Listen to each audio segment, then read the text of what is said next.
Le Cameroun est l'un des pays les plus riches d'Afrique en termes de biodiversité. Son territoire regorge de trésors naturels.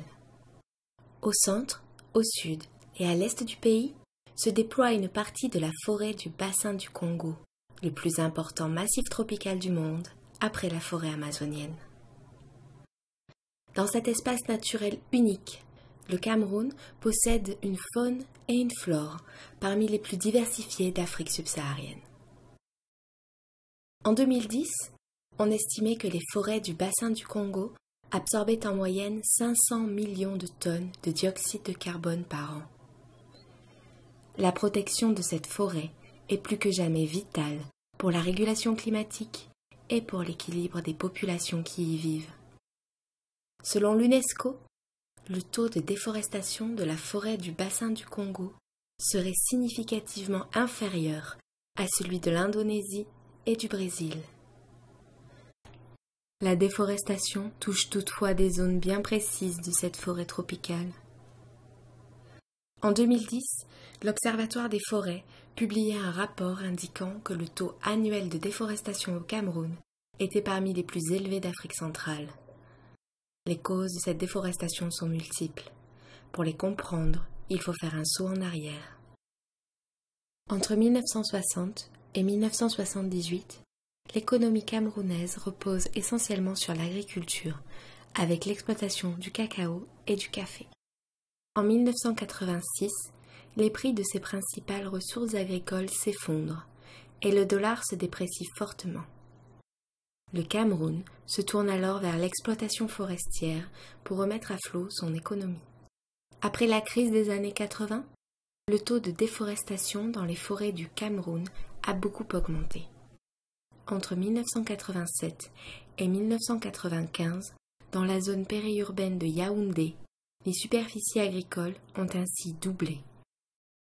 Les causes de la déforestation au Cameroun sont également sociales, culturelles et démographiques. L'augmentation de la population et la pratique non maîtrisée de la culture sur brûlis sont d'autres facteurs à l'origine du recul de la forêt. Cette déforestation a des effets dramatiques. Perte de la biodiversité, inondations, sécheresse. Les conséquences sont aussi importantes sur le plan humain. Les conflits liés à l'accès aux ressources telles que l'eau, la terre et les forêts persistent. En plus des difficultés liées à la déforestation, les Camerounais sont confrontés à une gestion du territoire sectorielle et désarticulée. En zone rurale, l'accès à l'eau, l'électricité et aux autres services sociaux de base, comme l'éducation et la santé, reste précaire. Les infrastructures sont de piètre qualité ou en situation de décrépitude. Les habitants quittent les campagnes pour les villes en espérant améliorer leurs conditions de vie. Le territoire urbain s'agrandit ainsi de façon non planifiée. Ce phénomène provoque une série de problèmes, tels que l'occupation de domaines privés de l'État et la construction d'habitats précaires et anarchiques dans des zones à risque. Dans ce contexte difficile, et pour lutter contre un exode rural dévastateur, des démarches innovantes réussissent toutefois à émerger. C'est le cas à Tayap, dans la région centre du pays. En 2009, face au chômage en milieu urbain, une dizaine de jeunes originaires de Tayap décident de retourner vivre dans leur village. Leur idée première est de travailler à nouveau la terre pour améliorer leurs conditions de vie. Les jeunes agriculteurs mettent en place une structure communautaire permettant de mutualiser leurs efforts.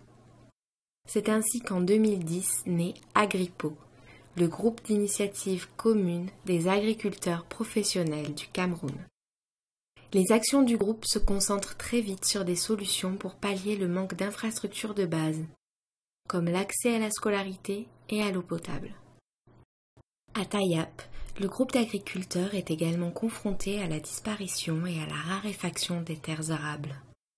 Il s'engage donc dans la lutte contre la déforestation et milite pour une utilisation rationnelle des terres, une agriculture pérenne et la réduction des feux de brousse. Entre ces différentes actions et prises de position, petit à petit, un projet se fait jour. Un projet qui change peu à peu la vie du village.